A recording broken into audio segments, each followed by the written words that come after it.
대한민국 중고차 사기가 없어지는 그날까지 차심만만 김범수 행정사입니다. 오늘은 차심만만 세 번째 방송이죠.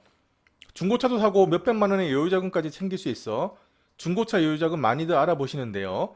네이버와 다음 등 각종 포털 사이트에 중고차 여유자금을 한번 검색을 해볼게요. 여유자금을 검색하면 관련 내용이 정말 한가득 나오게 됩니다. 그만큼 여유자금을 많이 알아본다는 의미가 되겠죠. 중고차 여유자금의 원리를 간단히 설명하겠습니다. 예컨대 K5 중고차를 구입한다고 할게요. K5 중고차 시세는 주행거리, 사고 유무 등에 따라 시세가 800에서 한 1,500만원 선에서 형성된다고 가정할게요. 하지만 캐피탈 대출은 주행거리와 사고 유무 등을 따지지 않습니다. 캐피탈사가 중고차 대출을 해줄 때는 차종과 연식만 따져서 시세보다 높은 금액을 대출하는 경우가 적지 않습니다. 바로 이 때문에 중고차 여유자금이 가능한 것인데요. 예컨대 K5 중고차 시세가 1,000만원이면 캐피탈 대출은 1,500만원까지 가능하다는 것입니다. 중고차 여유자금은 결국 캐피탈 대출 금액과 중고차 시세 차이를 이용한 것이라고 생각하면 되겠습니다. 중고차 여유자금 사기는 크게 세 가지 유형으로 나눠지게 됩니다. 첫 번째, 여유자금은 받았는데 정작 중고차는 못 받은 경우. 그 중고차는 대포차나 불법 렌트카 또는 수출이 된다거나 분해돼서 부품용으로 활용이 된다거나 그런 운명을 맞이하게 되고요. 두 번째, 중고차는 받았는데 여유자금은 못 받은 경우. 세 번째, 중고차와 여유자금 모두를 못 받은 경우 등의 피해 사례가 제법 많이 생기고 있습니다. 그렇다면 중고차 여유자금 사기를 예방하는 방법은 없을까요? 있습니다. 바로 대출 모집인 또는 브로커, 중고차 딜러의 신상을 파악하는 것이죠. 중고차 여유자금 대출을 알선한다고 접근하는 대출 모집인 또는 브로커에게 등록번호 알려주세요 라고 한번 말해보세요. 만약 당황하거나 자신을 못 믿냐며 화를 내면서 끝까지 등록번호를 알려주지 않거나 중고차 여유자금 대출은 대출 모집인이 아니어도 가능하다는 이야기를 한다면 미련 없이 잘가 라고 하면 되겠습니다. 왜냐하면 중고차 여유자금 대출은 캐피탈 대출이 전제가 되는데요.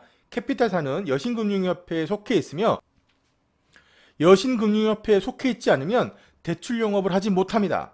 등록번호가 없다면 즉 불법 브로커라고 생각하면 되겠습니다. 불법이기 때문에 앞에서 얘기했던 여유자금은 받았는데 정작 중고차는 못 받은 경우, 중고차는 받았는데 여유자금은 못 받은 경우 또는 둘 다 못 받은 경우, 이런 피해 사례를 만드는, 이런 피해 사례를 유발하는 업자들이 바로 이런 이제 불법 브로커들이 되기 때문에 대출 모집인의 등록번호만 제대로 물어봐도 중고차 여유자금으로 사기를 당할 가능성은 확실히 줄어들게 되겠습니다.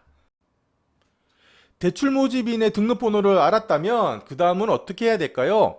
자, 그 다음은 간단합니다. 포털 사이트에서 대출 모집인 통합 조회 시스템이라고 쳐서 들어가 보시면 등록번호가 왜 필요한지를 아실 수가 있어요. 볼까요?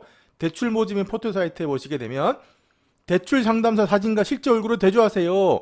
어떤 명목으로도 돈 송금 절대 금지라고 하면서 하단에 보시게 되면 등록번호와 휴대전화번호를 놓고 검색할 수 있게끔 되어 있습니다. 대출 상담사 등록번호와 휴대전화번호를 모두 입력해야 조회가 가능하다는 것이죠. 조회 가능 정보는 대출 상담사의 등록번호, 성명, 사진, 금융회사, 소속법인, 계약일, 위반 확정일, 위반 사유 등이 다 검색이 됩니다. 고로 대출 상담사 등록번호가 없다면 그 사람은 불법이라는 소리가 되는 거죠. 즉 합법적이지 않은 대출 모집인이기 때문에 앞에서 말했던 그런 피해 사례를 충분히 여러분들에게 끼칠 수 있는 사람들입니다. 중고차 딜러의 신상 또 확인해야 합니다. 앞에서 중고차를 못 받은 피해 사례가 제법 있다고 말씀을 드렸어요. 따라서 대출 모집인뿐 아니라 중고차 딜러의 신상을 확인하는 것이 필요합니다.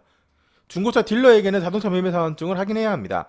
혹시나 사원증이 지금 당장은 없다, 집에 있다, 분실했다, 재발급 중이다, 뭐 이런 각종 핑계를 댄다면 역시나 잘가 라고 말하면 되겠습니다. 왜냐하면 무등록 허위 딜러의 가능성이 크기 때문이죠.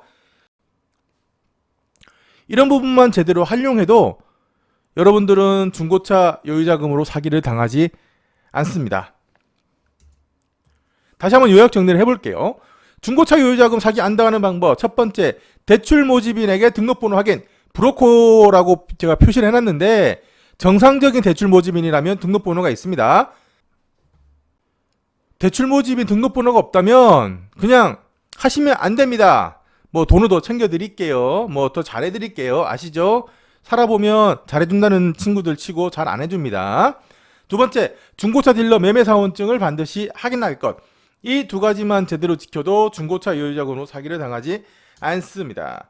오늘은 중고차 여유자금 사기를 예방하는 방법을 살펴봤습니다. 중고차로 사기 당하지 맙시다. 감사합니다.